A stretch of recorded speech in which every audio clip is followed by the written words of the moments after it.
5,5 kilometer.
Na 2 kilometer neemt de afslag richting Rooyen.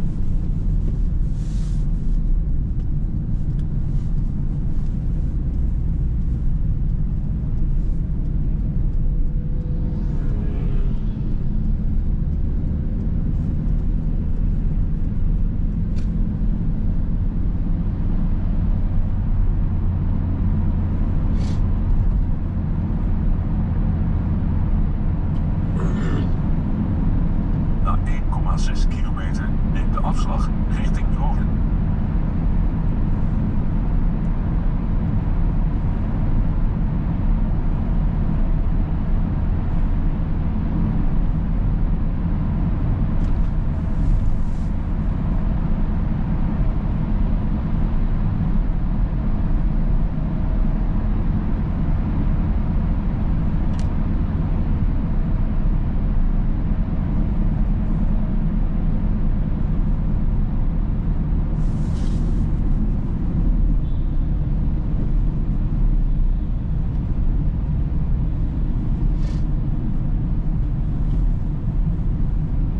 Na 800 meter neemt de afslag richting Rooyen.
Le boulevard périphérique de Paris, appelé localement boulevard périphérique, est une voie de ceinture, d'une longueur de 35,04 km, qui fait le tour de la ville de Paris. Son nom est souvent abrégé en « le périphérique » et même « le périph » par les utilisateurs réguliers. Il est indiqué par le sigle « BP » sur les panneaux de signalisation. Il comporte le plus souvent 4 voies de circulation dans chaque sens, 2 ou 3 voies entre la porte d'Italie et la porte d'Orléans, 5 voies entre la porte de Montreuil et la porte de Bagnolet, 3 voies entre la porte d'Orléans et la porte de Sèvres. La vitesse y est limitée à 70 km/h, depuis le 10 janvier 2014, et les véhicules qui s'y engagent par la droite sont prioritaires sur ceux qui y sont déjà, sur la voie de droite uniquement, contrairement aux règles de priorité en vigueur habituellement sur les voies rapides, mais conformément à celles ayant cours sur la voirie parisienne. Inscrit au plan d'urbanisme directeur de Paris en 1959, le périphérique est construit de 1956 à 1973 en grande partie sur la zone, bande de terrain bordant les anciennes fortifications qui fut annexée aux communes riveraines et rattachée à Paris. Il est inauguré par le Premier ministre Pierre Messmer le 25 avril 1973. Malgré une forte baisse depuis la fin des années 1990, les débits journaliers les plus importants d'Île-de-France sont encore situés sur le boulevard périphérique, avec 3 tronçons qui supportent en 2010 un trafic supérieur à 250 000 VEJ. Peu de temps après son ouverture matinale, le périphérique étant fermé par tronçon la nuit pour entretien ou réparation, la circulation y est déjà dense et les premiers bouchons apparaissent. Pour fluidifier la circulation, un système de gestion centralisé est mis en place et amélioré d'année en année. Il s'appuie sur un ensemble de capteurs constitués de boucles électromagnétiques noyées dans le revêtement de la chaussée dont les données sont recueillies par un système informatique central. Une salle de contrôle de trafic et des panneaux à messages variables permettent aux utilisateurs d'estimer leur temps de trajet. Le boulevard périphérique est source de nombreuses nuisances, dont en particulier le bruit et les rejets de gaz polluants ou de particules dans l'atmosphère. Pour remédier au bruit, un programme de construction d'écrans acoustiques a été mis en œuvre de 1985 à 1994, puis un programme de couverture de certaines sections a été engagé en 2000, la porte des Lilas de 2005 à 2007 et la porte de Vanves de 2006 à 2008. Pour limiter les rejets de polluants, des actions sur les véhicules, sur leur vitesse, sur les transports en commun ou sur l'aménagement des franges bordant le périphérique sont engagées. Les aménagements aux portes parisiennes contribuent par ailleurs à créer une continuité entre Paris et les communes de banlieue riveraines, et visent à diminuer l'effet de coupure provoqué par le boulevard.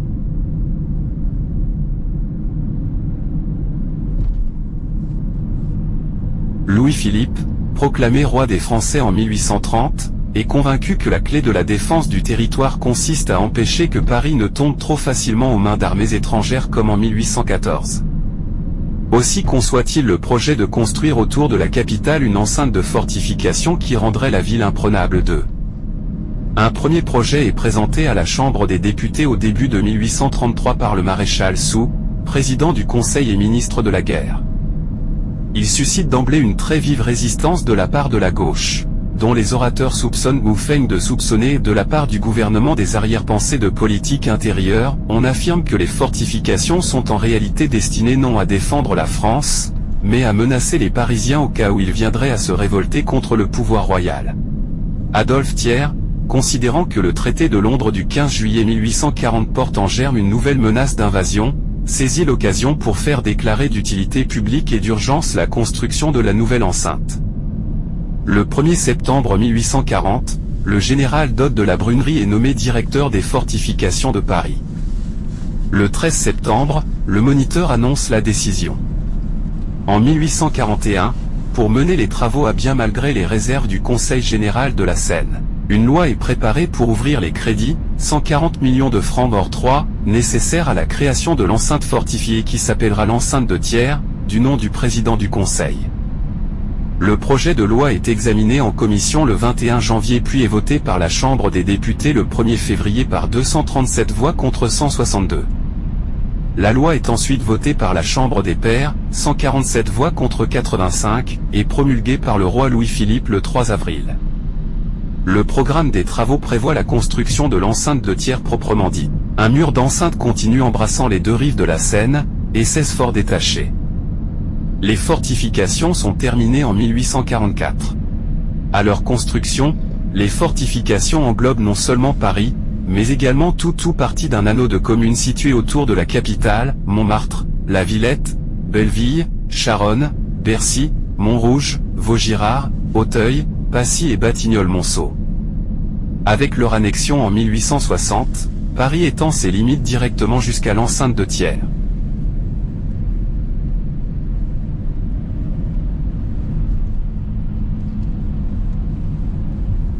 Presque 30 ans après la construction de l'enceinte de Thiers, le siège de l'armée allemande en 1871 transforme Paris en une gigantesque prison et montre la vulnérabilité de cette « muraille sainte », selon l'expression de Victor Hugo, tant les crédits affectés à sa réalisation avaient laissé l'armée française en partie sous-équipée et en manque d'entraînement.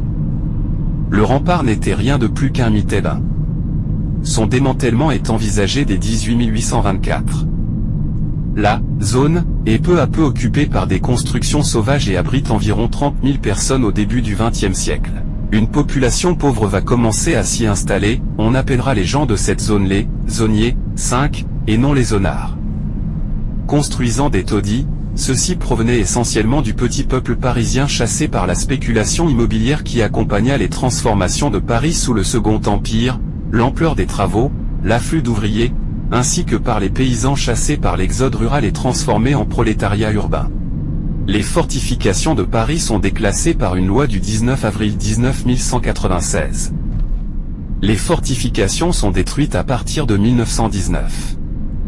Leurs emprises font d'abord place à des terrains vagues, qui sont progressivement aménagés à partir des années 1930 par la construction de logements sociaux ou les habitations à bon marché, HBM, précurseurs des HLM, d'équipements sportifs et de parcs. La forme des anciens bastions se retrouve en plusieurs endroits dans la topologie de la voirie locale. Le décret sur la zone de servitude militaire du 19 mars 1925 prévoit le rattachement à Paris des territoires de l'ancienne zone nondifique 17. Cette annexion est réalisée en 3 étapes, secteur de Boulogne, Issy-les-Moulineaux, Malakoff, Vanves, Montrouge et Gentilly en 19 258, secteur d'Ivry-sur-Seine, de Neuilly-sur-Seine, du Kremlin-Bicêtre, de Charenton-le-Pont et de Saint-Mandé en 19 299 et secteur de Levallois-Perret, Clichy, Saint-Ouen, Saint-Denis, Aubervilliers, Pantin, Le Pré-Saint-Gervais, Les Lilas, Bagnolet et Montreuil en 193 010. Le boulevard périphérique sera construit sur ces terrains.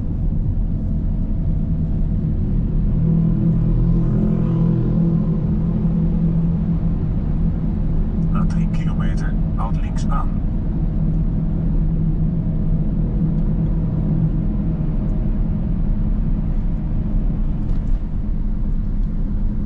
En juin et juillet 1924, les projets et rapports du Conseil municipal de Paris concernant l'aménagement des fortifications et de la zone sont rendus publics.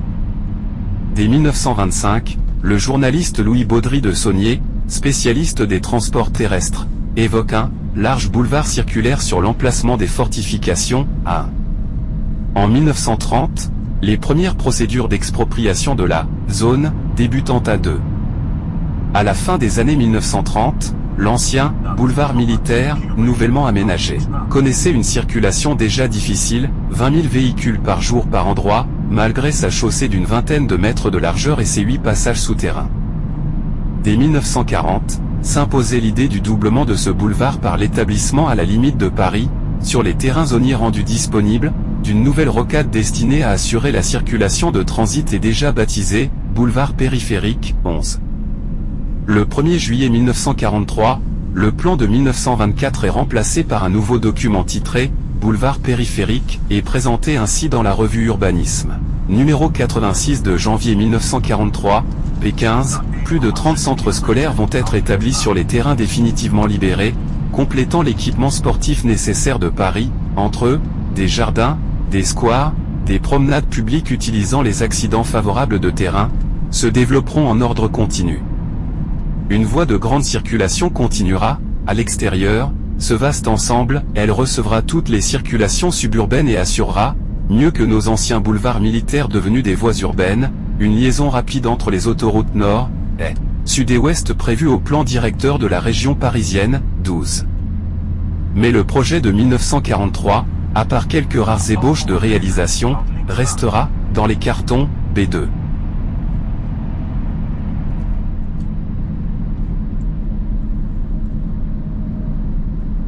En 1953, les politiques songent à nouveau à la ceinture.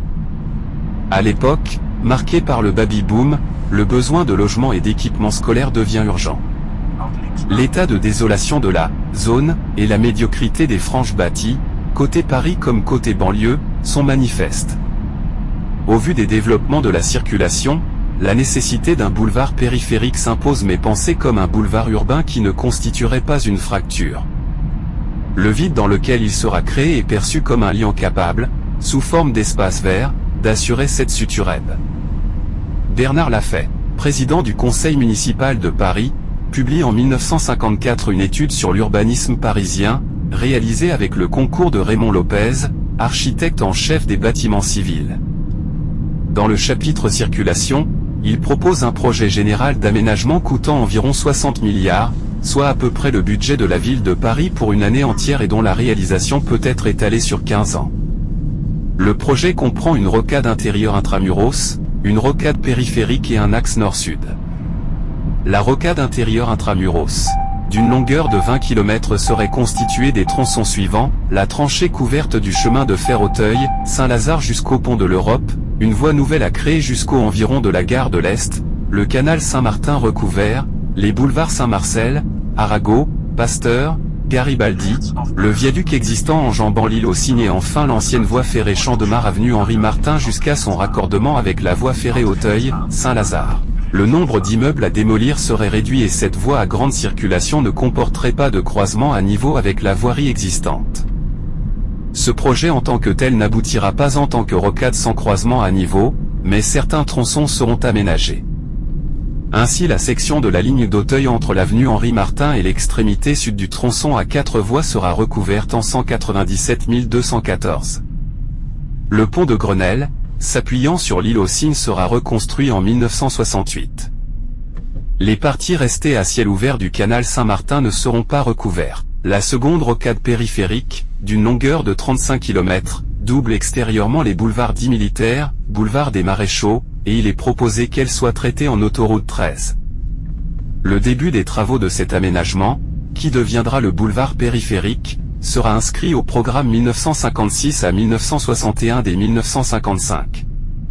L'axe nord-sud, se raccordant au point d'aboutissement de l'autoroute du Sud, joindrait la porte de Gentilly à la Villette par la gare de l'Est utilisant les canaux recouverts et posséderait un tronc commun avec la rocade intérieure, les deux artères étant alors superposées. Enfin, il est envisagé de créer une quarantaine de garages souterrains qui pourraient être réalisés avec l'aide de capitaux privés, rémunérés par des concessions de durée suffisante.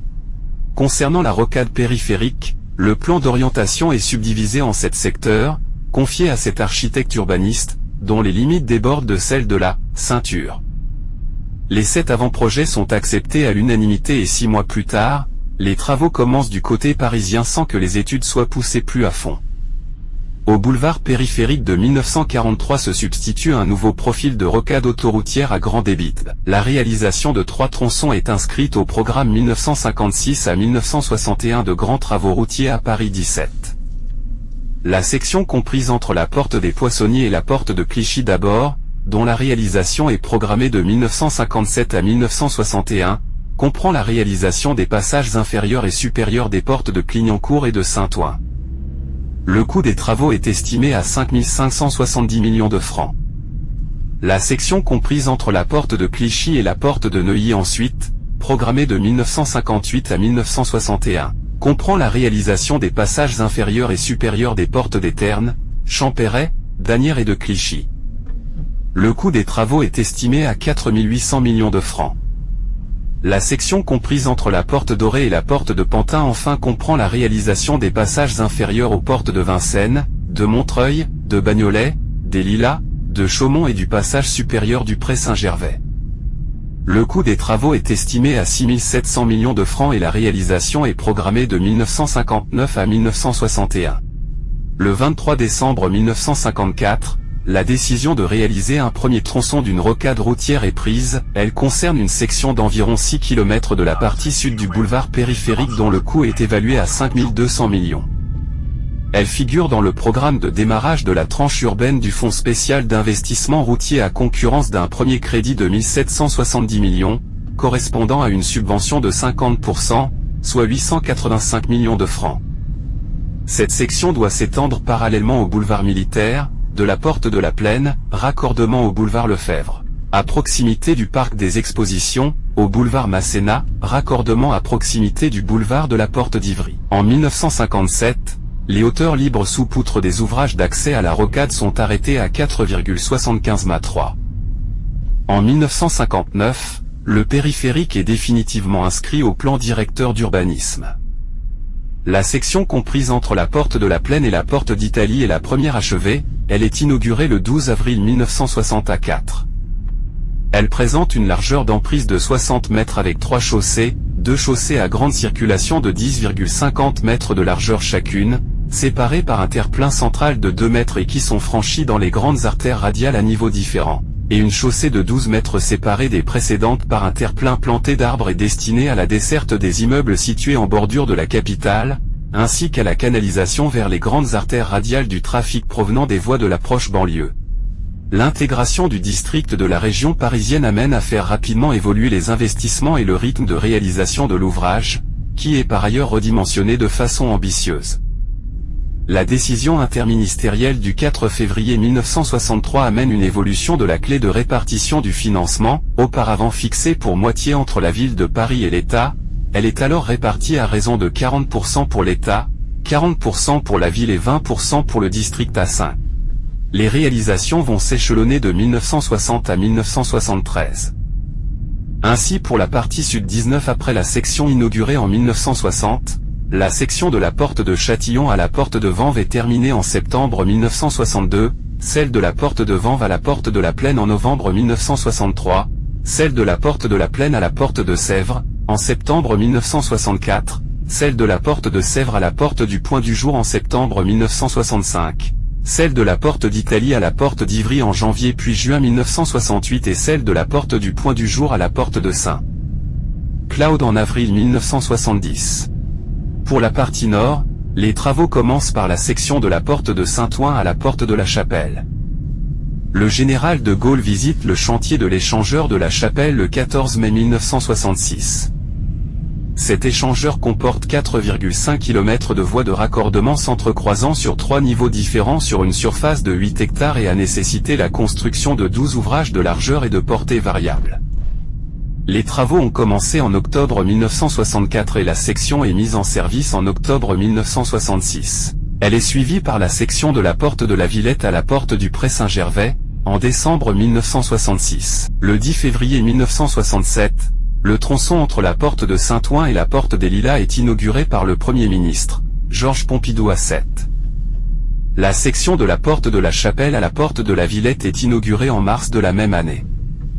En 1969, suivent les inaugurations des sections de la porte de Saint-Ouen à la porte d'Asnières en septembre-octobre et de la porte du Pré Saint-Gervais à la porte de Montreuil en décembre. Interviennent, en mars 1970, celle de la porte d'Ivry à la porte de Montreuil et, en janvier 1971, celle de la porte de Saint-Cloud à la porte Molitor. En 1972, 4 sections sont inaugurées, de la porte Molitor à la porte de la Muette d'une part et de la porte de la Muette à la porte Dauphine, chaussée extérieure, d'autre part en janvier 1972, puis la chaussée intérieure de cette dernière section en juillet et enfin de la porte Dauphine à la porte Maillot, chaussée extérieure, en octobre. Les 2 dernières sections, la chaussée extérieure de la porte Dauphine à la porte Maillot et la section complète de la porte Maillot à la porte d'Asnières sont inaugurées en avril 1973. L'inauguration du dernier tronçon par le Premier ministre, Pierre Messmer, se déroule le 25 avril 1973. La réalisation complète a coûté 2 milliards de francs, aux conditions économiques de 1973, dont 845,35 millions apportés par l'État, autant par la ville et 387,8 millions par le district, dépenses raisonnables par rapport aux autres réalisations routières de l'époque, en particulier les autoroutes, selon la Cour des comptes. Dès son achèvement, le boulevard est déjà saturé aux heures de pointe, ce qui amène à projeter son doublement par un viaduc sur son tronçon sud à 2 fois 3 voies, ou la réalisation d'une autre rocade à 5 km de distance. Néanmoins, les contraintes urbaines empêchent de pouvoir en améliorer les conditions de circulation. Mais si, victime de son succès, il est devenu la voie routière la plus fréquentée de France, il n'assure cependant aujourd'hui que 2% de l'ensemble des déplacements parisiens, qu'il s'agisse des déplacements internes à Paris, ou des déplacements entre Paris et sa banlieue. Le jalonnement est installé en 1974. En 1976, la procédure de fermeture nocturne par tronçon pour maintenance est mise en place. En 1977, une brigade destinée à la voie routière est créée, et un poste de contrôle et d'exploitation, PCE, est réalisé rue Berlier. En 1978, les premiers détecteurs automatiques d'accidents sont posés. La couverture du périphérique, inscrite au contrat de plan État-région 2000 à 2006 concerne 3 secteurs, la porte des Lilas, la porte de Vanves et les secteurs de la porte des Ternes et de la porte de Champéret, 17e arrondissement. La couverture des secteurs de la porte des Lilas et de la porte de Vanves est terminée. En revanche, la couverture du secteur de la porte de Champéret n'est pas commencée en 2011. Fin 2018, la mairie de Paris nomme une commission transpartisane pour réfléchir à l'avenir du périphérique. Dès avant le débat sur le rapport de cette commission au Conseil de Paris le 11 juin 2019, et bien que certaines évolutions nécessitent l'accord de l'État, un consensus se fait jour pour généraliser les revêtements anti-bruit, réduire la vitesse à 50 km/h d'ici 2024 et réduire la place de la voiture individuelle à 2 voies, une troisième étant réservée aux véhicules de secours, au covoiturage et au transport en commun. Ces évolutions nécessitent néanmoins de modifier les sorties d'autoroute radiale pour diriger le trafic poids lourd en transit vers l'autoroute. À plus long terme, le périphérique pourrait devenir un boulevard urbain au franchissement facilité entre Paris et les villes la ceinturant. Cependant, une étude réalisée par la ville de Paris auprès des utilisateurs montre un net rejet de cette mesure. En 2021, la région Île-de-France exprime quant à elle sa forte opposition par la voix de la présidente de son conseil régional, Valérie Pécresse, qui en fait un thème de la campagne aux élections régionales et promet un référendum sur le sujet.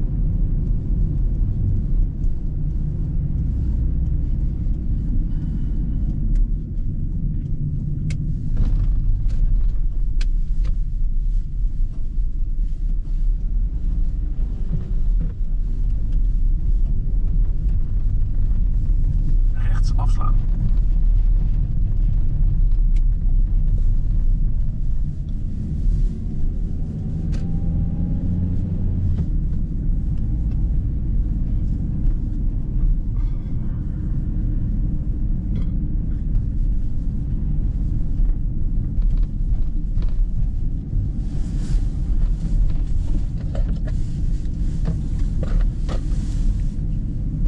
Na 100 meter rechts afslaan, rue Jean Jaurès.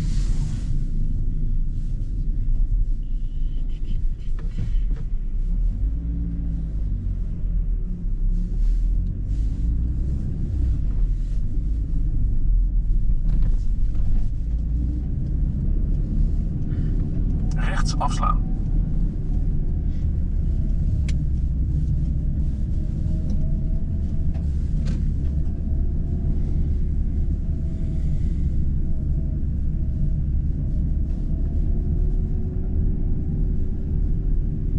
Na 80 meter rechts afslaan, daarna bestemming bereikt aan de linkerkant.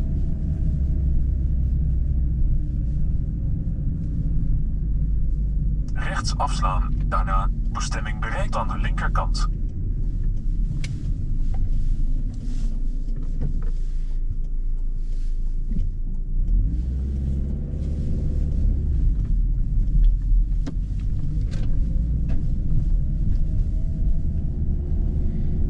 Bestemming bereikt aan de linkerkant.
Bonjour. Bonjour. Oui, oui,